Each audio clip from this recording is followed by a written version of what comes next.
Hi there, and welcome to this episode of the Healthy Church Staff Podcast. Hope you had a great weekend. My name's Todd Rhoades.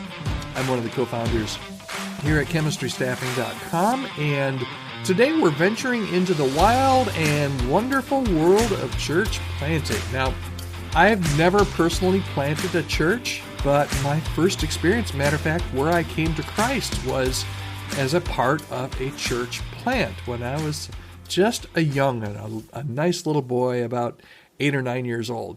But I've had the privilege of working with countless church planters through my work at Chemistry and with my work previously at Leadership Network and at churchstaffing.com. And let me tell you, these folks, the people that plant churches, are a special breed. They're visionaries, they're risk takers, they're entrepreneurial, they're passionate pioneers who are willing to go really where no church has gone before by planting a brand new church. But church planting is not for the faint of heart. We know that. It's a roller coaster ride of highs and lows, of triumphs and setbacks, and it really requires a good amount of grit and resilience and a whole heck of a lot of faith.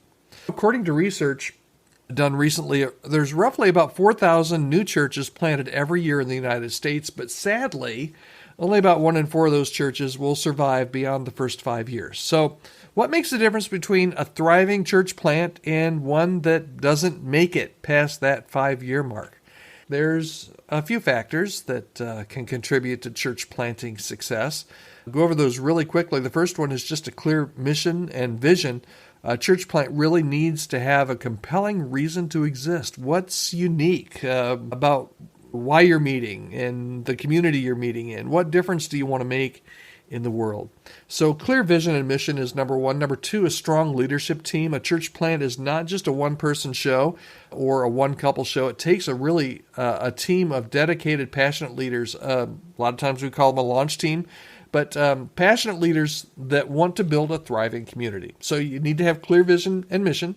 You need to have strong leadership. Number three, you need to have a healthy financial model. And one of the reasons that churches don't make it, the reality why they don't make it past that 4th or 5th year, is because they run out of resources, financial resources. Church planting requires finances. It requires resources, whether it's through fundraising or grants or personal sacrifice. You have to have a sustainable financial plan to support the ministry long term.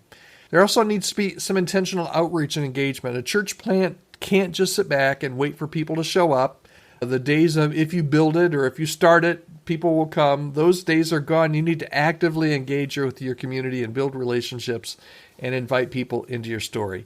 And then finally, there just needs to be some resilience and adaptability. Church planting, it's full of unexpected challenges. Talk to anybody that's been a part of a church plant or anybody that's planted a church, and you'll know that expect the unexpected. You need to be able to pivot on the flip of a dime. You need to adjust your plans, and you need to be able to learn from your mistakes.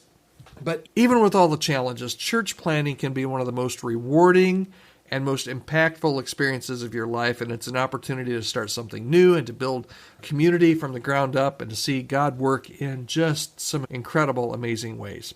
It's not easy, but it's worth it. I've said for a long time, I think the hardest gig, can I use the word gig when we're talking about church stuff? The hardest role that you could take on in the church as a staff member is a church planter. Like I said, it's not easy, but it's worth it. If you have the vision to reach new people for Jesus, if you're passionate about building a thriving community, if you're willing to embrace the adventure, then church planting could be your calling. And if you're considering church planting or want to support those who are, I encourage you to reach out. You can reach out to me anytime at podcast@chemistrystaffing.com. We have a bunch of resources and experience to help you on your journey. We're also looking for a couple of church planters right now for some of the searches that we're doing. So reach out to me and I can get you more information on those opportunities, those places that are looking for a church planter, and we'll get you going on that journey. I hope this episode has been helpful to you, inspired you, maybe to think about possibilities. I've heard a lot of pastors say, I'm thinking about planting a church. I've heard a lot of pastors say, God has called me to plant a church. Whether you're a seasoned planter, whether you're just starting to explore that idea, you're not alone, and it's not something to put out of your head by any means. If God's calling you to do it, There's a whole community of church planners that would love to get to know you and cheer you on. And if I can help you connect in any way, do reach out to me anytime.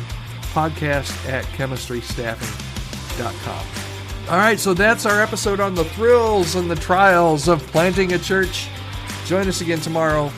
We're going to be talking about something different that hopefully will interest you as a church staff member. That's what we do each and every Monday through Friday here on the Healthy Church Staff Podcast. Join us again right here tomorrow.